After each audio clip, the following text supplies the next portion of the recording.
விக்ரம் அவங்க மாமா அக்கா 3 பேருமே சேர்ந்து செக்கப்புக்காக ஹாஸ்பிட்டல் போகிறாங்க. அப்போ கரெக்டாக அங்கே வேதா வராங்க. வந்துட்டு லிஃப்ட்டில் ஏறதுக்காக போகிறாங்க. பின்னாடியே போகிறாரு விக்ரம்.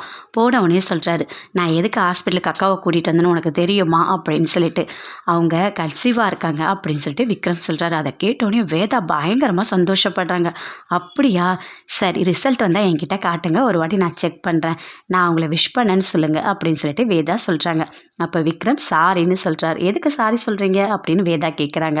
அதுக்கு விக்ரம் சொல்கிறாரு, இல்லை எங்கள் மாமா மேலே தான் தப்பு இருக்குன்னு நான் புரிஞ்சுக்கிட்டேன் அப்படின்னு விக்ரம் சொல்கிறாரு. அதுக்கு வேதா சொல்கிறாங்க, சரி உண்மை புரிஞ்சிடுச்சுல்ல, இனிமேல் உங்கள் அக்காவை நல்லா பார்த்துக்கங்க. உங்கள் மாமாவை நினச்சி கஷ்டப்படுறதான்னு தெரியல, இல்லை உங்கள் அக்காவை நினச்சி சந்தோஷப்படுறதானு எனக்கு தெரியல, பார்த்துக்கங்க அப்படின்னு சொல்லிட்டு அங்கேருந்து கிளம்புறாங்க. அவங்க அக்கா ஹாஸ்பிட்டலில் செக்கப்புக்கு உள்ளே போகிறாங்க. அப்போ கரெக்டாக அவங்க மாமாவையும் கூப்பிடுறாங்க. நான் போயிட்டு வந்துடுறேன் அப்படின்னு கைலாஷ் சொல்கிறாரு. இருங்க மாமா, அக்கா மட்டும் போகட்டும் அப்படின்னு விக்ரம் சொல்கிறாரு. என்ன விக்ரம் சொல்கிற, அதெல்லாம் முடியாது, என் பொண்டாட்டி கூட நான் போவேன் அப்படின்னு சொல்லிட்டு உள்ளே போயிட்டாரு.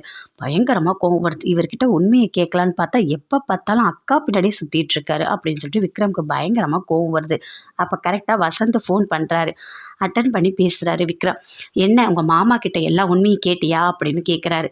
என்னால் எதுவுமே கேட்க முடியல, எப்போ பார்த்தாலும் எங்கள் அக்கா பின்னாடியே சுற்றுறாரு அப்படின்னு சொல்லிட்டு விக்ரம் சொல்கிறாரு. சரின்னு ஃபோனை கட் பண்ணிட்டாரு வசந்த். அப்போ கைலாஷ் வராரு. வந்தவொடனே ஏதோ பேசுறதுக்காக விக்ரம் கிட்ட வராரு. என்ன ஏதோ சொல்ல வர மாதிரி சொல்கிறீங்க, ஆனால் போயிடுறீங்க அப்படின்னு சொல்லிட்டு கைலாஷ் சொல்கிறாரு. உங்ககிட்ட தான் பேசணும் அப்படின்னு சொல்கிறாரு. அப்போ ஒரு ஃபோட்டோவை காட்டுறாரு. ஆமாம், அன்னைக்கு வீட்டுக்கு வந்த லேடி உங்களுக்கு தெரியுமா அப்படின்னு கேட்குறாரு விக்ரம். இல்லையே எனக்கு தெரியாதே அப்படின்னு சொல்லிட்டு. அப்படியா, இந்த வீடியோவை பாருங்க அப்படின்னு விக்ரம் காட்டுறாரு. அதை பார்த்தோன்னே பயங்கரமாக ஷாக் ஆகிட்டாரு. ஐயோ, உண்மை தெரிஞ்சிடுச்சு போல அப்படின்னு சொல்லிட்டு. இல்லை எனக்கு இவங்களை தெரியாது, சும்மா என்கிட்ட பேசினாங்க அவ்வளோதான் அப்படின்னு சொல்கிறாரு கைலாஷ். அதை கேட்டுட்டு விக்ரம்க்கு பயங்கரமாக கோவம் வருது. அதுக்குள்ளே உள்ள ரூமில் கூப்பிடுறாங்க அவங்க ஒய்ஃப் கூட. இதோ வரேன் அக்கா கூட நான் போயிட்டு வரேன் உள்ள ரூமுக்கு அப்படின்னு சொல்லிட்டு கைலாஷ் அப்படியே சிரிச்சுக்கிட்டு சந்தோஷமாக போகிறாரு. ஆதி அவங்க ஒய்ஃப் 2 பேருமே சூப்பராக பாரில் உட்காந்துட்டு நல்லா ட்ரிங்க்ஸ் பண்ணிகிட்டு இருக்காங்க. அப்போ அங்கே கைலாஷும் போகிறாரு. போனோடனே வாங்க அப்படின்னு சொல்லிட்டு கூப்பிடுறாங்க. அப்போ கைலாஷ் சொல்கிறாரு, இனிமேல் என்னால் ஒரு வேலை கூட செய்ய முடியாது. வேதாவை நீங்கள் வீட்டை விட்டு அனுப்பணும்னு சொன்னீங்க, அதே மாதிரி நான் அனுப்பிட்டேன். அதுக்கான பணத்தை மட்டும் என்கிட்ட கொடுங்க. இனிமேல் உங்களுக்கு எனக்கு எந்த டீலுமே கிடையாது அப்படின்னு சொல்லிட்டு கைலாஷ் சொல்கிறாரு. என்ன பார்ட்னர் இப்படிலாம் பேசுகிறீங்க அப்படின்னு ஆதி சொல்கிறார்.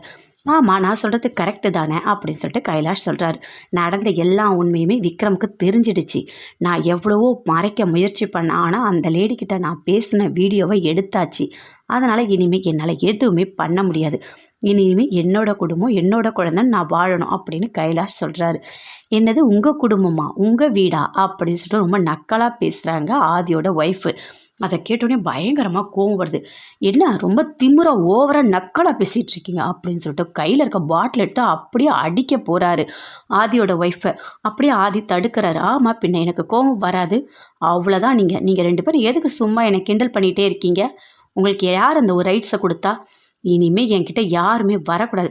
என்ன பார்ட்னர் இப்படிலாம் பேசிக்கிட்டு இருக்க, அதெல்லாம் பேசக்கூடாது. இனிமேல் நீ என்ன வேலை செஞ்சாலும் அதுக்கு தகுந்த சம்பளம் நான் தரேன் அப்படின்னு ஆதி கைலாஷ் கிட்ட சொல்லிட்டு இருக்காரு.